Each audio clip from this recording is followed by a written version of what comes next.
ಇವತ್ತು ರಾಜ್ಯದಲ್ಲಿ ಹೇಳಿ ಸರ್. ಕಾಂಗ್ರೆಸ್ ಎರಡು ಮುಖ್ಯಮಂತ್ರಿಗಳನ್ನು ಕಾಣುವಂತಹ ಒಂದು ಸ್ಥಿತಿಗೆ ಬಂದು ತಲುಪಿದೆ. ಮುಖ್ಯವಾಗಿ ಸಿದ್ದರಾಮಯ್ಯ ಅವರು ಯಾವ ರೀತಿ ಅಭಿವೃದ್ಧಿಯನ್ನು ಮಾಡಿದ್ದಾರೆ ಮತ್ತು ಹೊಸ ಮುಖ್ಯಮಂತ್ರಿಯಾಗಿ ಜೂನ್ 3ರಂದು ಅಧಿಕಾರ ವಹಿಸಿಕೊಳ್ಳಿರುವಂತಹ DK ಶಿವಕುಮಾರ್ ಅವರಿಗೆ ಯಾವ ರೀತಿಯ ಸವಾಲುಗಳಿದೆ ಮತ್ತು ರಾಜ್ಯದ ಜನತೆ ಏನು ನಿರೀಕ್ಷೆ ಮಾಡಬಹುದು ಮೇಡಮ್? ಮೊದಲನೇದಾಗಿ 1980ರಿಂದ ಇಷ್ಟು ವರ್ಷಗಳ ಕಾಲ ಕೂಡ ರಾಜಕೀಯದಲ್ಲಿದ್ದು, ವಿಶೇಷವಾಗಿ ಕಾಂಗ್ರೆಸ್ ಪಕ್ಷದ KPCCಯ ಅಧ್ಯಕ್ಷರಾಗಿ ಕಾರ್ಯನಿರ್ವಹಿಸಿ ಸರ್ಕಾರವನ್ನು 136 ಸೀಟ್ಗಳನ್ನು ಗೆಲ್ಲಿಸುವ ಮುಖಾಂತರ ಅಭೂತಪೂರ್ವ ಯಶಸ್ಸಿಗೆ ಕಾರಣದಂತಹ ನಾಯಕರಾದಂತಹ ಶ್ರೀಯುತ DK ಶಿವಕುಮಾರ್ ಅವರು ಇವತ್ತು ಏನು ರಾಜ್ಯದ ಮುಖ್ಯಮಂತ್ರಿಗಳಾಗಿ ಘೋಷಣೆಯಾಗಿದೆ. ಅದಕ್ಕೆ ಅವರಿಗೆ ಮನಪೂರ್ವಕವಾಗಿ ಧನ್ಯವಾದಗಳನ್ನು ಅರ್ಪಿಸಲಿಕ್ಕೆ ಬಯಸ್ತೇನೆ. ಖಂಡಿತವಾಗಿಯೂ ಎರಡೆರಡು ಮುಖ್ಯಮಂತ್ರಿ ಅಂದರೆ ಯಾವಾಗ ಕೂಡ ಪಕ್ಷ ಅನ್ನುವಂಥದ್ದು ಬಹಳಷ್ಟು ನಾಯಕರಿಂದ ನಡೆಸಲ್ಪಡ್ತದೆ. ಇಷ್ಟು ದಿನ ಸಿದ್ದರಾಮಯ್ಯನವರು 2ನೇ ಬಾರಿಗೆ ಮುಖ್ಯಮಂತ್ರಿಯಾಗಿ ಆಯ್ಕೆಯಾಗಿ ಇಷ್ಟು ಸಮಯ ರಾಜ್ಯಕ್ಕೆ ಉತ್ತಮವಾದ ಆಡಳಿತವನ್ನ ಕೊಟ್ಟಿದ್ದಾರೆ. ಖಂಡಿತವಾಗಿಯೂ ರಾಜಕೀಯ ಅನ್ನುವುದು ನಿಂತ ನೀರಲ್ಲ, ಬದಲಾವಣೆ ನಿರಂತರ. ಹಾಗೆಯೇ ಆ ಬದಲಾವಣೆಯ ಪರ್ವದಲ್ಲಿ ಇವತ್ತು DK ಶಿವಕುಮಾರ್ ಅವರು ಮುಖ್ಯಮಂತ್ರಿಯಾಗಿದ್ದಾರೆ. ಅವರಿಂದ ಬಹಳಷ್ಟು ನಿರೀಕ್ಷೆಗಳು ಖಂಡಿತವಾಗಿಯೂ ರಾಜ್ಯದ ಜನರಿಗೆ ಇದೆ. ಅದನ್ನ ಖಂಡಿತವಾಗಿಯೂ ಅವರು ಯಶಸ್ವಿಯಾಗಿ ನಿರ್ವಹಿಸ್ತಾರೆ ಅನ್ನುವಂತಹ ನಂಬಿಕೆ ನಮ್ಮೆಲ್ಲ ಕಾಂಗ್ರೆಸ್ಸಿಗರಿಗೆ ಇದೆ ಅಂತ ನಾನು ಈ ಸಂದರ್ಭದಲ್ಲಿ ಹೇಳ್ತೇನೆ. ಓಕೆ, ಯೋಗೀಶ್ ಶೆಟ್ಟಿ ಜಪ್ ಅವರೇ, ಇದೀಗ ಮೇಡಮ್ ಹೇಳಿದಾಗೆ ಎರಡೆರಡು ಮುಖ್ಯಮಂತ್ರಿಗಳನ್ನು ಇವತ್ತು ಕಾಂಗ್ರೆಸ್ ಕಾಣ್ತಾ ಇದೆ, ಅಭಿವೃದ್ಧಿಗೆ ಏನು ತೊಡಕಾಗುವುದಿಲ್ಲ ಅಂತ ಹೇಳಿದ್ದಾರೆ. ಈಗ ಇವತ್ತಿನ ಸ್ಥಿತಿಗತಿಯಲ್ಲಿ ರಾಜ್ಯದಲ್ಲಿ ಯಾವ ರೀತಿಯ ಸರ್ಕಾರ ಆರ್ಥಿಕ ಬೆಳವಣಿಗೆಗೆ ಬೇಕಾಗಿದೆ ಅಂತ ನೋಡಿ, ಅವರು ಹೇಳಿದಾಗೆ ಅವರು ಈ ಹಿಂದೆ ಪಕ್ಷದ ಅಧ್ಯಕ್ಷರಾಗಿ ಅವರು 136 ಸೀಟ್ ತೆಗೆದಿರ್ಬೋದು. ಓಕೆ, ಪಕ್ಷ ಕಟ್ಟುವುದೇ ಬೇರೆ, ಸರ್ಕಾರ ನಡೆಸುವುದೇ ಬೇರೆ. ಓಕೆ, ಪಕ್ಷದಲ್ಲಿ ಯಾವ ಸ್ಟೇಟ್ಮೆಂಟ್ ಕೊಟ್ಟರೆ ಸಹ ನಡೀತದೆ. ಆದರೆ ಮುಖ್ಯಮಂತ್ರಿಯ ಸೀಟಲ್ಲಿ ಕೂತ ನಂತರ ಯಾವುದೇ ಒಂದು ಸ್ಟೇಟ್ಮೆಂಟಲ್ಲಿ ಕೊಡಲಿಕ್ಕೆ ಭಾರಿ ಯೋಚನೆ ಮಾಡಬೇಕಾಗ್ತದೆ. ಓಕೆ, ಪಕ್ಷದ ಅಧ್ಯಕ್ಷರಾಗಿ ಅಲ್ಲಿ ಯಾವುದೇ ಒಂದು ಗಲಾಟೆ ಮಾಡುವವರಾಗಿರ್ಬೋದು, ಯಾವುದೇ ಒಂದು ಸಂದರ್ಭದಲ್ಲಿ ಸಮಸ್ಯೆ ಮಾಡಿದಾಗ ಸಂದರ್ಭದಲ್ಲಿ ಆಗಿರ್ಬೋದು, ಅವರ ಪಕ್ಷದ ಕಾರ್ಯಕರ್ತ ಏನೋ ತಪ್ಪು ಮಾಡಿದಾಗ ಆಗಿರ್ಬೋದು, ಆ ಪಕ್ಷದ ಕಾರ್ಯಕರ್ತರನ್ನು ರಕ್ಷಿಸುವ ದೃಷ್ಟಿಯಲ್ಲಿ ಪಕ್ಷದ ಅಧ್ಯಕ್ಷ ನೆಲೆಯಲ್ಲಿ ಅವರು ಬ್ರದರ್ಸ್ ಅಂತ ಕರಿಬೋದು, ತಮ್ಮ ಅಂತ ಕರಿಬೋದು, ಅಣ್ಣ ಅಂತ ಕರಿಬೋದು. ಯಾಕೆಂದರೆ ಪಕ್ಷದ ಅಧ್ಯಕ್ಷ ನೆಲೆಯಲ್ಲಿ ಅದೇ ಅವರು ಒಂದು CM ಸ್ಥಾನ ಅಂದರೆ ಅವರು ಇಲ್ಲಿಯ 7 ಕೋಟಿ ಜನರ ಕರ್ನಾಟಕ ರಾಜ್ಯದ ಎಲ್ಲರ ಮುಖ್ಯಮಂತ್ರಿ ಆಗಿರ್ತದೆ. ಅಲ್ಲಿ ಪಕ್ಷ ಪ್ರಶ್ನೆ ಬರೋದಿಲ್ಲ. ಪಕ್ಷದ ಹಿತದೃಷ್ಟಿ ಕಾಯ್ಬೋದು, ಆದರೆ ಆ ಜಾಗದಲ್ಲಿ ಎಲ್ಲರ ಹಿತರಕ್ಷಣೆಯನ್ನು ಕಾಯುವಂಥ ಅವರ ಜವಾಬ್ದಾರಿ ಇರ್ತದೆ. ಪ್ರತಿಯೊಬ್ಬ ನಮ್ಮ ಜನರ ಅವರ ಹಿತಚಿಂತನೆ ಮಾಡಬೇಕಾಗ್ತದೆ. ಅಲ್ಲಿ ಅವರು ಪಕ್ಷ ನೋಡಿ ಅವರು ರಾಜಕೀಯ ಮಾಡಲಿಕ್ಕೆ ಆಗೋದಿಲ್ಲ, ಪಕ್ಷ ನೋಡಿಕೊಂಡು ಸರ್ಕಾರ ನಡೆಸಲಿಕ್ಕೆ ಆಗಿದೆ. ರಾಜಕೀಯ ಬೇರೆ, ಸರ್ಕಾರ ಬೇರೆ. ಆದರೆ ಈಗ ರಾಜಕೀಯ ಅಧಿಕಾರ ಪರ್ವ ಬೇರೆ ಬೇರೆ ಆಗಿದೆ. ನಿಂತ ನೀರಲ್ಲ ಅಂತ ಮೇಡಮ್ ಅವರು ಹೇಳಿದ್ರು, ವಿಷಯ ಸರಿ. ಯಾಕೆಂದರೆ ಒಬ್ಬರು ಶಾಶ್ವತ ಅಲ್ಲ. ಯಾಕೆಂದರೆ ನಾವು ಒಂದು ಜನ್ರೇಷನ್ ಆದ ಮೇಲೆ ಸೆಕೆಂಡ್ ಜನ್ರೇಷನ್ಗೆ ನಾವು ಬಿಡಲೇಬೇಕು. ಯಾರು ಕೂಡ ಈ ಭೂಮಿಯಲ್ಲಿ ಶಾಶ್ವತ ಅಲ್ಲ. ಅವರು ಆ ಅಧಿಕಾರದಲ್ಲಿ ಇದ್ದಾಗ ಎಷ್ಟು ಕೆಲಸವನ್ನು ಮಾಡಿದ್ದಾನೆ ಅದು ಇತಿಹಾಸಕ್ಕೆ ಸೇರ್ತದೆ. ಈಗ ಸಹ ನಾವು ಹೇಳ್ತೇವೆ, ಇಂಥ ಸಂದರ್ಭದಲ್ಲಿ ಇಂಥ ಕೆಲಸ ಮಾಡಿದ್ದಾರೆ, ಇಂಥ ಸಂದರ್ಭದಲ್ಲಿ ಇಂಥ ನೀರಾವರಿ ಯೋಜನೆ ಮಾಡಿದ್ದಾರೆ, ಇಂಥ ಸಂದರ್ಭದಲ್ಲಿ ಇಂಥ ಒಂದು ಕೊಂಕಣ್ ರೈಲ್ವೆ ಅಂತ ಯೋಜನೆಯನ್ನು ಕೊಟ್ಟಿದ್ದಾರೆ, ಇಂಥ ಸಂದರ್ಭದಲ್ಲಿ ಇಂಥ ಮೆಡಿಕಲ್ ಕಾಲೇಜನ್ನು ಕೊಟ್ಟಿದ್ದಾರೆ. ಅದು ಇತಿಹಾಸ ಸೇರ್ತಾರೆ. ಯಾಕೆಂದರೆ ಒಬ್ಬರು ಅಧಿಕಾರದಲ್ಲಿ ಬಂದ ಸಂದರ್ಭದಲ್ಲಿ ಆ ವ್ಯಕ್ತಿ ಯಾವ ರೀತಿಯಲ್ಲಿ ಜನರಿಗೆ ಅಧಿಕಾರವನ್ನು ಚಲಾಯಿಸಿದ್ದಾನೆ, ಯಾವ ರೀತಿಯಲ್ಲಿ ಜನತೆಗೆ ಯಾವ ರೀತಿಯಲ್ಲಿ ಪ್ರೀತಿಯನ್ನು ತೋರಿಸಿದ್ದಾನೆ, ಅದು ಇಂಪಾರ್ಟೆಂಟ್ ಆಗ್ತದೆ. ಈಗ ಇವರು ಹೊಸ ಮುಖ್ಯಮಂತ್ರಿ ಆಗಿದ್ದಾರೆ. ಆದರೆ ಈ ಮುಖ್ಯಮಂತ್ರಿ ಆಯ್ಕೆ ಆದದ್ದು ಪಕ್ಷದ ದೃಷ್ಟಿಯಿಂದ ಒಂದು ಬೆಳವಣಿಗೆ ಆಗಿರ್ಬೋದು. ಆದರೆ ಜನತೆ ದೃಷ್ಟಿಯಲ್ಲಿ ನೋಡಿದರೆ ಈ ಒಂದು ಅಧಿಕಾರ ಒಂದು ಬೇರೆಯವರಿಗೆ ಹಸ್ತಾಂತರ ಆದರೆ ಅದರಿಂದ ಜನರಿಗೆ ಎಷ್ಟು ಲಾಭ ಆಗ್ತದೆ ಅಂತ ಹೇಳ್ಕೊಂಡು ನಾವು ಹೇಳಲಿಕ್ಕೆ ಆಗೋದಿಲ್ಲ. ಸಮಸ್ಯೆಯೂ ಆಗ್ಬೋದು, ಅದರಲ್ಲಿ ಸಮಸ್ಯೆ ಕೂಡ ಆಗ್ಬೋದು. ಯಾಕೆಂದರೆ ಒಂದು 3 ವರ್ಷದಿಂದ ಸಹ ನಾವು ಅವರು ಸಿದ್ದರಾಮಯ್ಯರವರು ಮೊದಲಿನಿಂದ ಯಾವಾಗ ಅಧಿಕಾರಕ್ಕೆ ಏರಿದಾಗ ಆ ಸಂದರ್ಭದಿಂದಲೇ ಸ್ಟಾರ್ಟ್ ಆಗಿದೆ, ಸ್ಟೇಟ್ಮೆಂಟ್ ಸ್ಟಾರ್ಟ್ ಆಗಿದೆ. ಒಂದು ಸೈಡಿಂದ ಹೇಳ್ತಿದ್ರು 5 ವರ್ಷ ಇವರೇ ಪರ್ಮನೆಂಟ್ ಮುಖ್ಯಮಂತ್ರಿ, ಹೌದು. ಇವರೇ ಪರ್ಮನೆಂಟ್ ಮುಖ್ಯಮಂತ್ರಿ ಅಂತ ಅವರ ಮಗ ಯತೀಂದ್ರ ಸಿದ್ದರಾಮಯ್ಯ ಅವರು ಯಾವಾಗಲೂ ಹೇಳ್ತಿದ್ರು ಪ್ರತಿ ಸಲ. ಸರ್, ನಮ್ಮ ತಂದೆ 5 ವರ್ಷ ಮುಖ್ಯಮಂತ್ರಿ, ಇವರು ಯಾವುದೇ ಚೇಂಜಸ್ ಇಲ್ಲ. ಇದು ಜನತೆಗೆ ಗೊಂದಲಕ್ಕೆ ಇದು ಅವ್ರು ಯಾವ ಹೇಳ್ತಿದ್ರು, ನಮ್ದು ಸ್ಟ್ರಾಂಗ್, ಹೌದು, 5 ವರ್ಷ ನಮ್ಮ ಆಳ್ವಿಕೆ ಆಗ್ತದೆ, ಸದೃಢ ಸರ್ಕಾರ. ಈ ಸರ್ಕಾರದಲ್ಲಿ ಯಾವುದೇ ಬೇರೆ ಪಕ್ಷದಲ್ಲಿ ಈ ಹಿಂದೆ ಅಧಿಕಾರ ಮಾಡಿದ ರೀತಿಯಲ್ಲಿ 2-3 ಜನ ಮುಖ್ಯಮಂತ್ರಿ ಕಾಣುವುದಿಲ್ಲ, ಒಂದೇ ಮುಖ್ಯಮಂತ್ರಿ ಆಳ್ವಿಕೆ ಮಾಡ್ತಾರೆ. ಅದೇ ರೀತಿ ಇನ್ನೊಂದು ಕಡೆ ಸ್ಟೇಟ್ಮೆಂಟ್ ಪ್ರತಿ ಸಲ ಸಾಕ್ತದೆ. ಆವಾಗ ಅವಾಗ ಪ್ರೆಸ್ ಮೀಟ್ ಅಲ್ಲಿ ಬೇರೆ ಬೇರೆಯವರು ಇನ್ನೊಂದು ತಂಡ ಡಿ ಕೆ ಶಿವಕುಮಾರ್ ಅವರ ಒಂದು ಫಾಲೋವರ್ಸ್ ಸ್ಟೇಟ್ಮೆಂಟ್ ಕೊಡ್ತಿದ್ರು, ಅವಾಗ ನೆನಪ ಮಾಡ್ತಿದ್ರು, ಇಲ್ಲ ಸ್ವಲ್ಪ ದಿನದಲ್ಲಿ ಮುಖ್ಯಮಂತ್ರಿ ಸ್ಥಾನ ಹಿಡಿತದೆ, ಮುಖ್ಯಮಂತ್ರಿ ಚೇಂಜ್ ಆಗ್ತಾರೆ ಅಂತ ಹೇಳ್ಕೊಂಡು. ಇನ್ನೊಂದು ಸೈಡಲ್ಲಿ ಪರಮೇಶ್ವರ್ ಬೆಂಬಲಿಗರು ಹೇಳ್ತಾರೆ, ನಮ್ಮ ಮುಖ್ಯಮಂತ್ರಿ ಮುಂದಿನ ದಿನದಲ್ಲಿ ಪರಮೇಶ್ವರ್ ಆಗ್ತಾರೆ, ದಲಿತ ಮುಖ್ಯಮಂತ್ರಿಯನ್ನು ಕಾಣುವಂತ ಒಂದು ಯೋಗ ನಮಗೆ ಬರ್ತದೆ. ಇನ್ನೊಂದು ಕಡೆಯಲ್ಲಿ ಸ್ಟೇಟ್ಮೆಂಟ್ ಬರ್ತದೆ, ನಮ್ಮ ಅಲ್ಪಸಂಖ್ಯಾತರ ಒಂದು ಮುಖ್ಯಮಂತ್ರಿಯನ್ನು ನೋಡ್ಬೇಕು ಅಂತ ಇನ್ನೊಂದು ಸ್ಟೇಟ್ಮೆಂಟ್ ಬರ್ತದೆ. ಪ್ರತಿಯೊಂದು ರೀತಿಯಲ್ಲಿ ಗೊಂದಲ. ಯಾಕಂದ್ರೆ ನಮ್ಗೆ ಅಭಿವೃದ್ಧಿಗೆ ಏನಾದ್ರು ತೊಡಕಾಗ್ತದೆ ನೋಡಿ, ನಾವು ಹೇಳೋದು ಅಭಿವೃದ್ಧಿ ಆಗಬೇಕು. ನಾವೀಗ ಇವತ್ತು ನಮ್ಮ ಟಿವಿ ಚಾನಲ್ ಅಲ್ಲಿ ಕೂತ್ಕೊಂಡಿದ್ದೇವೆ, ನಾವು ಹೇಳೋದು ರಾಜ್ಯದ ಬಗ್ಗೆ ನಾವು ಮಾತಾಡುವ ಪರವಾಗಿಲ್ಲ, ಅಲ್ಲಿ ಬೇಕಾದಷ್ಟು ಜನರು ನಮ್ಮ ರಾಜ್ಯದ ನಾಯಕರು ಇದ್ರ ಬಗ್ಗೆ ಮಾತಾಡ್ತಾರೆ. ನಾವು ಮಾತಾಡೋದು ಈಗ ನಮ್ಮ ಟಿವಿಯಲ್ಲಿ ಕರಾವಳಿ ಕೋಸ್ಟಲ್ ಚಾನಲ್, ಕರಾವಳಿಯ ಭಾಗದ ನಾವು ಚಾನಲ್ ಅಲ್ಲಿ ನಾವು ಲೈವ್ ಗೆ ಕೂತ್ಕೊಳ್ಳುವಾಗ ಕರಾವಳಿ ಭಾಗದಕ್ಕೆ ಯಾವ ಆದ್ಯತೆ ಬರ್ತದೆ. ಡಿ ಕೆ ಶಿವಕುಮಾರ್ ಅವರು ಒಂದು ಪಕ್ಷದಲ್ಲಿ ಒಂದು ಸ್ಟ್ರಾಂಗ್ ಮ್ಯಾನ್ ಅಂತ ಹೇಳ್ತಾರೆ. ಆ ಸ್ಟ್ರಾಂಗ್ ಮ್ಯಾನ್ ಇವತ್ತು ಸಿಎಂ ಆದ ಮೇಲೆ ಯಾವ ರೀತಿಯಲ್ಲಿ ನಮ್ಮ ಕರಾವಳಿ ಭಾಗಕ್ಕೆ ಬೆನಿಫಿಟ್ ಸಿಗ್ತದೆ, ಯಾವ ರೀತಿಯಲ್ಲಿ ಅವರು ನಮ್ಮ ಇಲ್ಲಿ ಬರುವಂತ ವಿದ್ಯಾರ್ಥಿಗಳಿಗೆ ಅವರ ವಿದ್ಯಾರ್ಥಿ ಕಂಪ್ಲೀಟ್ ಆದ ಮೇಲೆ ಯಾವ ರೀತಿಯಲ್ಲಿ ಅವರಿಗೆ ಉದ್ಯೋಗವನ್ನ ನೀಡ್ತಾರೆ, ಅದೇ ರೀತಿಯಲ್ಲಿ ತುಳುವನ್ನ ಒಂದು 2ನೇ ಅಧಿಕೃತ ಭಾಷೆ ಮಾಡಬೇಕು ಅಂತ ಹಲವಾರು ಸಮಯದಿಂದ ಇಲ್ಲಿ ದಕ್ಷಿಣ ಕನ್ನಡ ಉಡುಪಿ ಜಿಲ್ಲೆ ತುಳುವರ ಒಂದು ಬೇಡಿಕೆ ಉಂಟು. ಆದರೆ ಈಗ 3 ವರ್ಷದಿಂದ ಸಹ ಮೀಟಿಂಗ್ ಅಲ್ಲಿ ಆಗ್ತದೆ, ನಾವು ಅಲ್ಲಿಂದ ವರದಿ ತರಿಸ್ತೇವೆ, ಇಲ್ಲಿಂದ ವರದಿ ತರಿಸಿ, ಈಗ ತನಕ ಸಹ ಒಂದೇ ಒಂದು ಅವರನ್ನು ನಮಗೆ ಅಧಿಕೃತ ಈ ವಿಚಾರಕ್ಕೆ ಮತ್ತೆ ಬರ್ತೇನೆ. ಜೊತೆ ಮೇಡಮ್ ಅವರೇ, ಇದೀಗ ನಮ್ಮ ದಕ್ಷಿಣ ಕನ್ನಡ ಜಿಲ್ಲೆ ಮತ್ತೆ ಉಡುಪಿ ಜಿಲ್ಲೆಗೆ ನಾವು ಹೋಲಿಸಿದ್ರೆ ಈ ಹಿಂದೆ ನಮಗೆ ಉಸ್ತುವಾರಿಯಾಗಿರುವಂಥದ್ದು ಉಡುಪಿಗೆ ಲಕ್ಷ್ಮೀ ಹೆಬ್ಬಾಳ್ಕರ್ ಅವರು ಹೊರಗಿನವರು, ಅದೇ ರೀತಿ ದಕ್ಷಿಣ ಕನ್ನಡಕ್ಕೆ ಆಗಿರುವಂಥವರು ದಿನೇಶ್ ಗುಂಡೂರಾವ್ ಅವರು ಹೊರಗಿನವರು.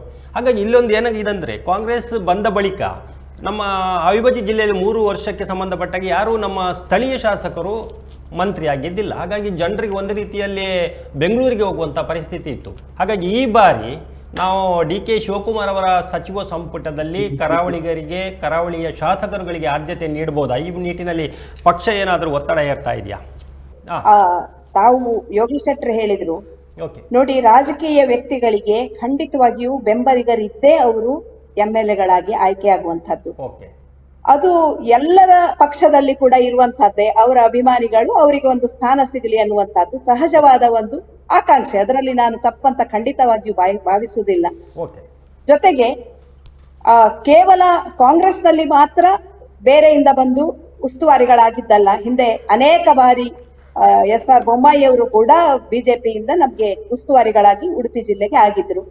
ಹಾಗೆಯೇ ರಾಜಕೀಯದಲ್ಲಿ ನಾನು ನನ್ನ ಕ್ಷೇತ್ರ ಮಾತ್ರ ನೋಡ್ತೇನೆ ಅಂತ ಹೇಳುವಂತಹ ಅಧಿಕಾರಗಳು ಮಂತ್ರಿಗಳಿಗಿಲ್ಲ. ಅವರಿಗೆ ಯಾವ ಜವಾಬ್ದಾರಿಯನ್ನು ಕೊಡ್ತಾರೆ ಅದಕ್ಕೆ ಸಿದ್ಧರಾಗಿಯೇ ಅವ್ರು ಇರ್ಬೇಕಾಗ್ತದೆ. ಇದನ್ನ ತಾವು ಚೆನ್ನಾಗಿ ಅರ್ಥ ಮಾಡ್ಕೊಂಡಿದ್ದೀರಿ ಅಂತ ನಾನು ಭಾವಿಸ್ತೇನೆ. ಜೊತೆಗೆ ಯಾವ ಎಲ್ಲ ನಾಯಕರಿಗೆ ಕೂಡ ನಮ್ಮ ದಕ್ಷಿಣ ಕನ್ನಡದಲ್ಲಿ ಯುಟಿ ಖಾದರ್ ಅವರು ಶಾಸಕರಾಗಿ ಮಂತ್ರಿಗಳಾಗಿ ಬಹಳಷ್ಟು ಅನುಭವಸ್ಥರು, ಅವರಿಗೆ ಖಂಡಿತವಾಗಿ. ಆದ್ರೆ ಯುಟಿ ಖಾದರ್ ಅವರು ಸ್ಪೀಕರ್ ಆಗಿರುವಾಗ ತಮ್ಗೆ ಗೊತ್ತಿರಬಹುದು ಅವರಿಗೆ ಮಂತ್ರಿ ಸ್ಥಾನ ಸಿಗುವುದಿಲ್ಲ. ಈ ಸಂದರ್ಭದಲ್ಲಿ ಖಂಡಿತವಾಗಿಯೂ ಅವರಿಗೆ, ನಮಗೂ ಕೂಡ ಆಕಾಂಕ್ಷೆ ಇದೆ, ಯುಟಿ ಖಾದರ್ ಅವರಿಗೆ ಸ್ಪೀಕರ್ ಅಲ್ಲದೆ ಇದ್ರೆ ಅವರಿಗೆ ಖಂಡಿತವಾಗಿಯೂ ಒಂದು ಮಂತ್ರಿ ಸ್ಥಾನ ಸಿಗಬಹುದು ಅನ್ನುವಂತಹದ್ದು ಕೂಡ ಸಂಭಾವ್ಯ ಪಟ್ಟಿಯಲ್ಲಿ ನಮ್ಮದು ಕೂಡ ನಿರೀಕ್ಷೆಗಳಿದೆ. ಜೊತೆಗೆ ನೀವು ಹೇಳಿದಾಗೆ ನಮ್ಗೆ ಕೂಡ ಹತ್ತಿರದವರೇ ನಮ್ಮ, ಯಾಕಂದ್ರೆ ಉಡುಪಿ ಜಿಲ್ಲೆಯಲ್ಲಿ ತಮ್ಗೆ ಎಲ್ಲರಿಗೆ ಗೊತ್ತಿದೆ ನಾವು ಯಾವುದೇ MLA ಸೀಟ್ಗಳನ್ನ ಗೆದ್ದಿಲ್ಲ. ನಮಗೆ MLC ಆಗಿ ಮಂಜುನಾಥ್ ಭಂಡಾರಿ ಅವರು ಮಂಗಳೂರು ಅವರಿದ್ದಾರೆ ಮತ್ತು ಯುಟಿ ಖಾದರ್ ಅವರಿದ್ದಾರೆ, ಅಶೋಕ್ ರೈ ಅವರಿದ್ದಾರೆ. ಹಾಗಾಗಿ ಅಲ್ಲಿ ಯಾರಿಗಾದ್ರೂ ಸಚಿವ ಸ್ಥಾನ ಕೊಟ್ಟು ಕೂಡ ನಮ್ಮ ಉಡುಪಿಗೆ ಉಸ್ತುವಾರಿಯನ್ನ ಹಾಕ್ಬಹುದು, ಅಥವಾ ಬೇರೆ ಯಾರನ್ನಾದ್ರೂ ಕೂಡ ನಮ್ಗೆ ಹಾಕ್ಬಹುದು. ಅದಿನ್ನು ಹೈಕಮಾಂಡ್ ಅಥವಾ ನಮ್ಮ ಸರ್ಕಾರದ ಅನೇಕ, ಯಾಕಂದ್ರೆ ನಾವು ಪ್ರಜಾಪ್ರಭುತ್ವ ವ್ಯವಸ್ಥೆಯಲ್ಲಿ ಖಂಡಿತವಾಗಿಯೂ ನಂಬಿಕೆಯನ್ನ ಇಟ್ಟವರು. ಕೇವಲ ಒಂದು ವ್ಯಕ್ತಿಯಿಂದ ನಮ್ಮ ಕಾಂಗ್ರೆಸ್ ಪಕ್ಷ ನಡೆಯುವುದಿಲ್ಲ ಅಂತ ನನ್ನ ಭಾವನೆ. ಈ ಮಹಿಳಾ ಮಂತ್ರಿ ಸ್ಥಾನದಲ್ಲಿ ಬಹಳಷ್ಟು ಬೆರಳೆಣಿಕೆಯಷ್ಟು ಕೊಟ್ಟಿರುವಂಥದ್ದು. ಈ ಬಾರಿ ಡಿ ಕೆ ಶಿವಕುಮಾರ್ ಅವರು ಅದಕ್ಕೆ ಆದ್ಯತೆ ಕೊಡ್ಬೋದಾ?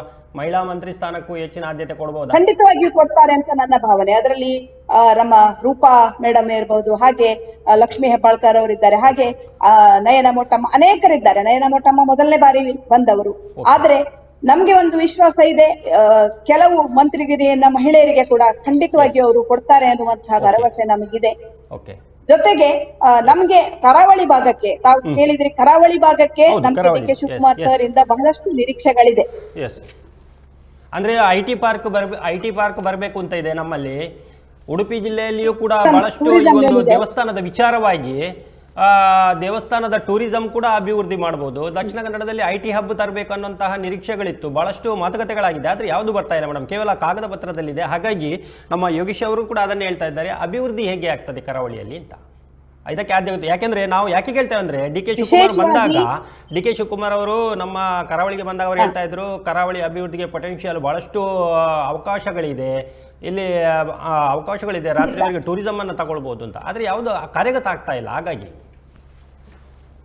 ಸರ್, ಆಗ ಅವರು ಉಪಮುಖ್ಯಮಂತ್ರಿಗಳಾಗಿ ಬಂದಿದ್ದಾರೆ.